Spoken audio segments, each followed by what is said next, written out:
Hey, listen, are you a G-Shock fan? Yes! But would you pay £4,500 for a G? Let's get into it! Yes, and welcome to the Mad Watch Collector Show. If you've been a follower of the channel for a while, you will know I'm a big fan of the G-Shock. With my favourite reference being the G-Shock Square. This design was the first one that came out in 1983. Still looks damn good today, and I've been pretty darn happy with my recent purchase, the DW5000R, a watch that is nearly twice the price of the GMW 5610U, built better, but offering far less features. Now, I'm alright with paying a little over the odds for a recently released G, but would I spend £4,500 on a G? What the Calm down, dear. Now, the first G-Shock was made in Yamagata, Japan. Nowadays, however, the only G-Shocks that tend to be made there now are pretty darn pricey ones. For all intents and purposes, still G-Shocks, still do a good job at protecting and not breaking under wet conditions, extreme conditions, whatever. But every component of these watches are made with sophisticated metals, hand finished, hand assembled. The modules are fitted with gold plates. Not just to show off. Gold is a great anti-corrosive material. But if you want the ultimate G-Shock, and by that I mean most expensive, Yamagata, Japan is the place that makes them. Now, I'm a fan of the Frogman, a reference that was first introduced in 1993, and I was actually fortunate enough to purchase the 30th anniversary Frogman. I just absolutely love the asymmetrical case. It's one of those G-Shocks that has a character of its own. Yes, it's quite big, but when you get over that thought of G-Shocks are meant to be big, you end up enjoying wearing them. Well, a few years ago, the Frogman went analog, like this. That's a great one, isn't it? And very recently, they also went titanium. And it is a huge thanks to Francis & Gay Jewelers, who have sent this MRG in for me to review. They are an authorised dealer of not only Casio, Seiko, Hamilton, Tissot, the list is endless. But right now, right here, we answer one question. Is a £4,500 G-Shock worth it? Plus, crikey, we got to hear my wife's first impressions as well at the end. Are you MRG ready? Let's go. And ladies and gentlemen, oof, look at this absolute...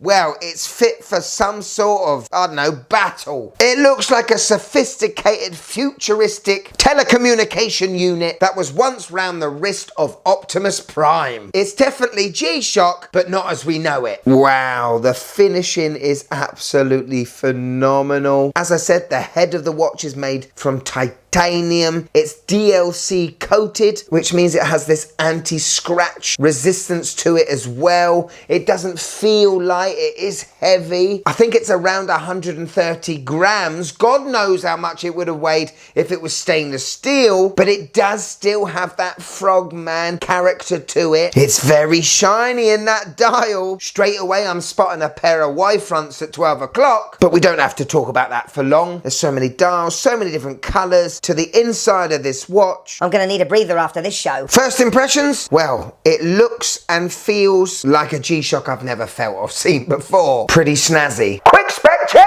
Okay, so yes, this is a big beast. We got a 49mm diameter case. It's 55 lug to lug. The strap's lug width is 27mm. But the biggest dimension comes in the girth. It is 18mm thick. I'm not 100% sure why an analog quartz watch should be that thick, but it's a G-Shock, isn't it? Amazingly, there are 70 exterior components, all crafted, polished and hand assembled to make this watch. There are 6 layers to it, and each layer has a little fluoro rubber layer to give it this special shock absorption. It can take a shock from the sides and from the sapphire domed crystal. Don't hear that often said on a G-Shock. So all those fluoro rubber buffers together with G-Shock's inner shock absorption protecting the module inside, yeah, I think this is ready for action.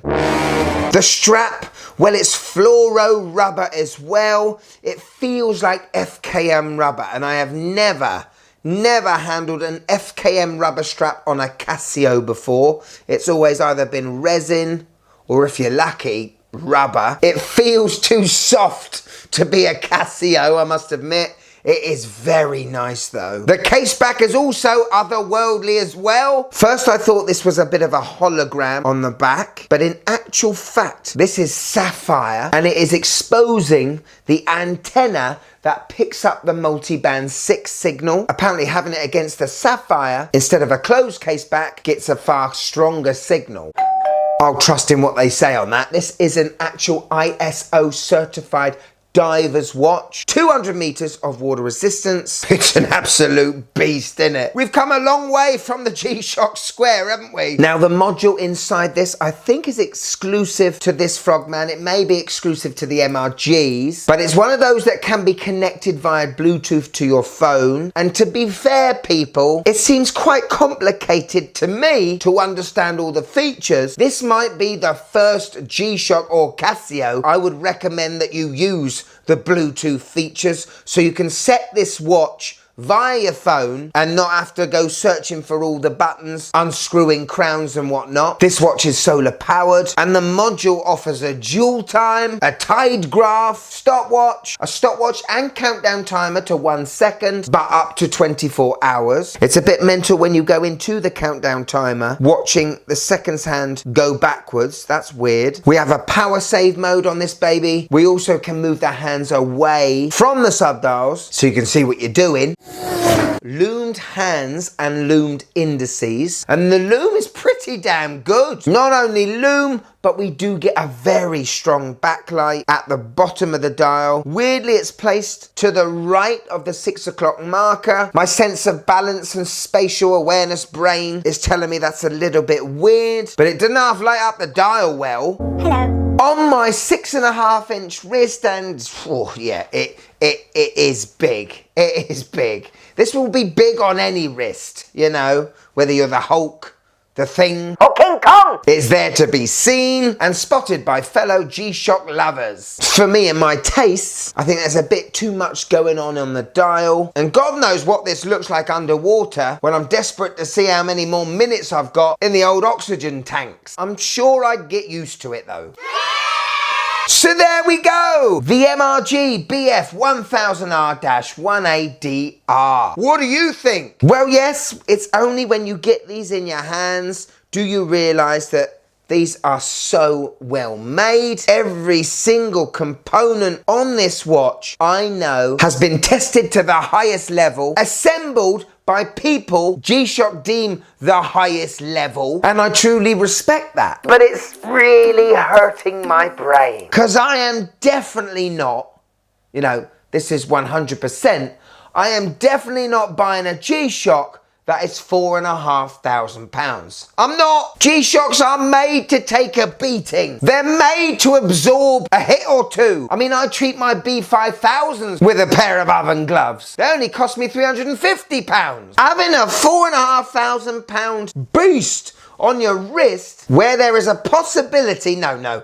certainty, you're not only gonna knock this against the door, against your best friend while you're walking, maybe injuring yourself while you're walking if your arm is too close to your leg. Seeing a scratch on this, flipping heck, it would definitely hurt. But isn't that the point of G-Shocks? You shouldn't be bothered that your G-Shock's taken a scratch or two. You shouldn't be bothered that after eating a hot dog you've spilled ketchup on it. I love G-Shock, but there is 100% never gonna be a day where I am gonna say to myself, do you know what? I really fancy spending almost £5,000 on a G. It doesn't matter how well it's finished. It doesn't matter how well it's assembled. G-Shocks at the end of the day are G-Shocks. These watches were not meant to be thousands of pounds. Big up to anyone that has got one of these bad boys. You got more money than sense, and that is coming from a Casio-aholic. Flipping heck, what is the wife gonna say?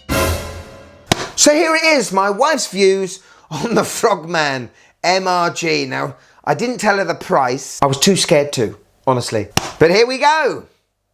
This is absolutely ugly. If you came home wearing this on your wrist, I'd have to consider a divorce. Strong. Too much going on. I can't tell the time. It's way too chunky, way too heavy. It's horrible. Ah, she had a right go there, didn't she? Do you imagine what she'd say if I told her the price? It would be... There's the door.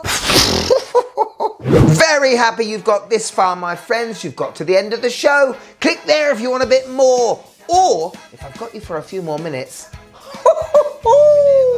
come and check out my G-Shock collection. The Frogman's in there. Who knows? I may have a £4,500 G-Shock there by the end of the... No, I won't. No, I won't. Not at all. But I probably will get at least 2 or 3 more by the end of the year. Go on, click it. You'll love it. Click it.